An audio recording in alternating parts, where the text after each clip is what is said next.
सोचिए जरा, खाना बना रहे हों और अचानक से गैस खत्म हो जाए। कैसा लगता है ना। अब इसी डर को लाखों घरों में एक साथ महसूस कीजिए, तो क्या होगा। आज हम भारत में जो ये एलपीजी का संकट चल रहा है ना, उसकी पूरी कहानी को समझने की कोशिश करेंगे परत दर परत। आजकल सोशल मीडिया पर खबरों में जो तस्वीरें घूम रही हैं, वो सिर्फ हेडलाइंस नहीं हैं। वो दिखा रही हैं कि अनगिनत परिवार रोज किस मुश्किल से गुजर रहे हैं। तो चलिए पता लगाते हैं कि आखिर देश के कोने कोने में चल क्या रहा है। देखिए, ये संकट अब सिर्फ नंबरों या आंकड़ों का खेल नहीं रह गया है। इसका असर तो देश की हर रसोई और हर बाजार में साफ साफ महसूस हो रहा है। चलिए देखते हैं कि ये हमारी आपकी आम जिंदगी पर कैसे असर डाल रहा है। सिलेंडर के लिए घंटों लंबी लाइनें हों या फिर दुकानों में इलेक्ट्रिक चूल्हों की तेजी से बढ़ती मांग, इस संकट के निशान हर तरफ साफ दिख रहे हैं। ये सारी बातें एक बड़ी पहेली के छोटे छोटे टुकड़े हैं जो हमें दिखा रहे हैं कि मामला कितना गड़बड़ है। तो सवाल ये उठता है कि इन लंबी लाइनों के पीछे की वजह क्या है।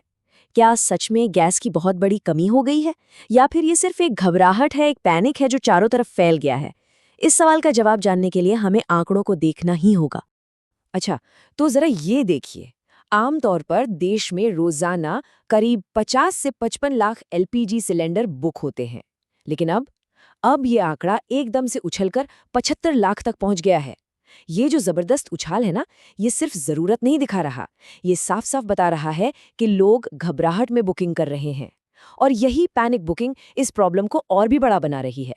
और पता है, इस घबराहट की आग में घी डालने का काम कर दिया एक सरकारी नोटिस ने। हुआ ये कि सरकार ने एक नोटिस निकाला जिसमें कहा गया कि डिलीवरी में 25 दिन तक लग सकते हैं। शायद वो उम्मीदों को काबू में रखना चाहते थे, लेकिन इसका असर हुआ बिल्कुल उल्टा। लोगों के मन में ये डर और पक्का हो गया कि गैस की कमी बहुत लंबी चलने वाली है।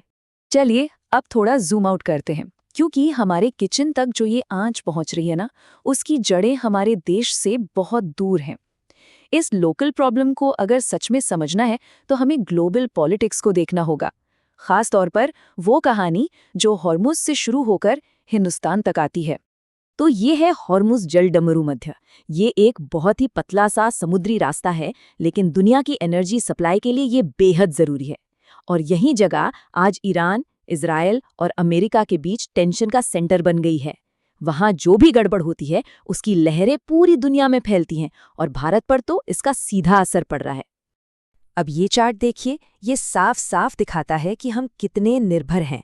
हमारी एलपीजी सप्लाई का करीब करीब 60% हिस्सा इसी हॉर्मुज जलडमरू मध्य से होकर आता है। इसका सीधा सा मतलब ये है कि अगर उस रास्ते में जरा सी भी रुकावट आई तो उसका असर सीधे भारत के घरों पर पड़ेगा। एक और बात है, देखिए, तेल के लिए तो हमारे पास एक बड़ा स्ट्रेटेजिक रिजर्व है, मतलब 7.5 दिन का इमरजेंसी स्टॉक। लेकिन एलपीजी के मामले में ऐसा कोई बड़ा रिजर्व हमारे पास है ही नहीं। इस सेफ्टी नेट के न होने का मतलब ये है कि सप्लाई में कोई भी गड़बड़ होने पर हम बहुत ज्यादा वल्नरेबल हो जाते हैं, और इसका असर लगभग तुरंत दिखने लगता है। तो अब जब ये चुनौती इतनी बढ़ गई है तो सरकार क्या कर रही है। सरकार ने इससे निपटने के लिए एक मल्टी प्रोंग्ड स्ट्रैटेजी, यानी कि एक बहुआयामी रणनीति अपनाई है।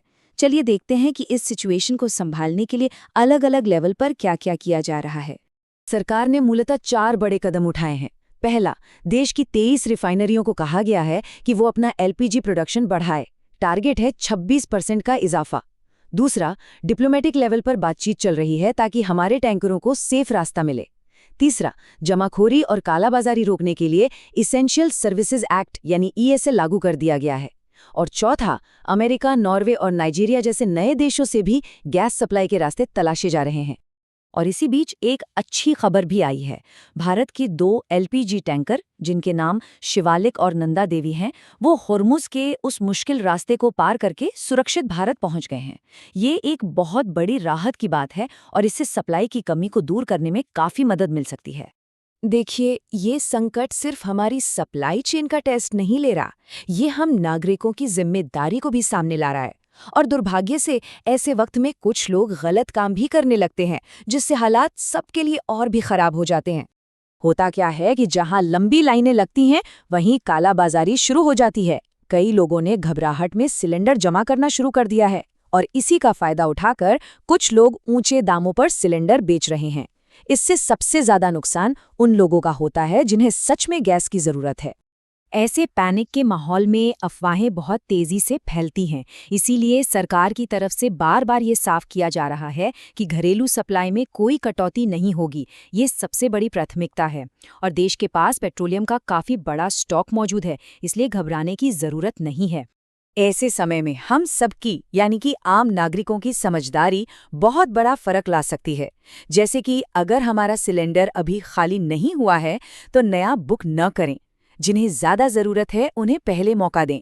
कहीं कालाबाजारी हो रही है तो उसकी शिकायत करें और अपने आस पड़ोस में उन लोगों की मदद करें जिन्हें शायद ज्यादा मुश्किल हो रही हो।